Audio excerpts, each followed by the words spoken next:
Kung OFW ka, ito ang dapat mong malaman. Ang 1.4 billion pesos, isang halaga na kayang magpatayo ng daan-daang paaralan, ospital, at tahanan para sa mga nangangailangan. Pero paano kung bigla itong nawala at hindi man lang dumaan sa tamang proseso?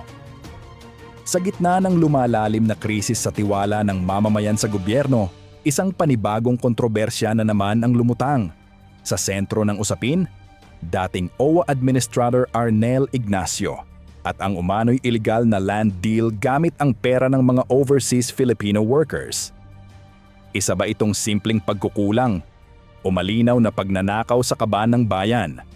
Mainit na usapin ngayon ang kontrobersyal na 1.4 bilyong piso land deal ng Overseas Workers Welfare Administration o OWA na sinasabing isinagawa ng walang pahintulot ng Board of Trustees.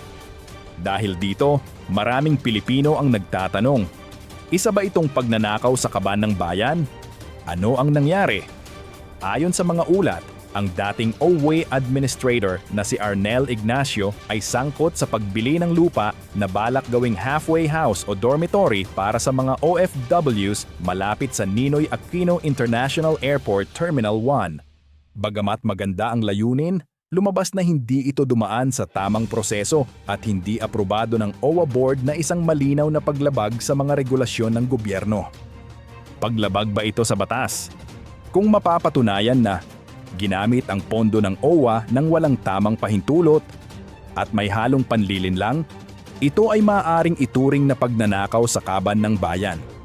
Ang mga posibleng kasong maaaring isampa ay graft, paggamit ng posisyon sa gobyerno para sa pansariling interes, malversation of public funds, maling paggamit o pagwaldas ng pera ng taumbayan, paglabag sa Anti-Graft and Corrupt Practices Act, Republic Act 3019, isang batas laban sa katiwalian.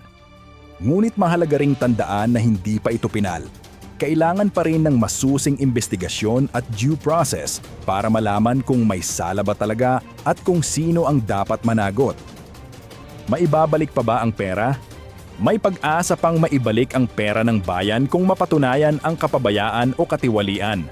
Sa tulong ng Commission on Audit, COA, Department of Justice, DOJ, at Office of the President, maaaring habulin ang mga sangkot sa civil o criminal cases para ma-recover ang nawawalang pondo. Ang 1.4 bilyon ay hindi biro.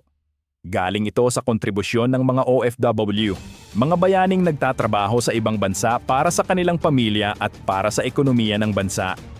Kaya't nararapat lang na maging transparent, responsable, at makatarungan ang paggamit ng kanilang pondo. Bilang mamamayan, kailangan natin magtanong, magsalita at magbantay. Hindi tayo dapat manahimik sa harap ng posibleng katiwalian. Dapat lang na panagutin ang mga opisyal na lumalabag sa tiwala ng publiko. Sa isang demokratikong bansa, ang pera ng bayan ay dapat gamitin para sa kapakanan ng bayan. Hindi para sa pansariling interes ng iilan. Kung ang pera ng bayan ay ginamit ng walang pahintulot, pananagutin ba ang dapat managot?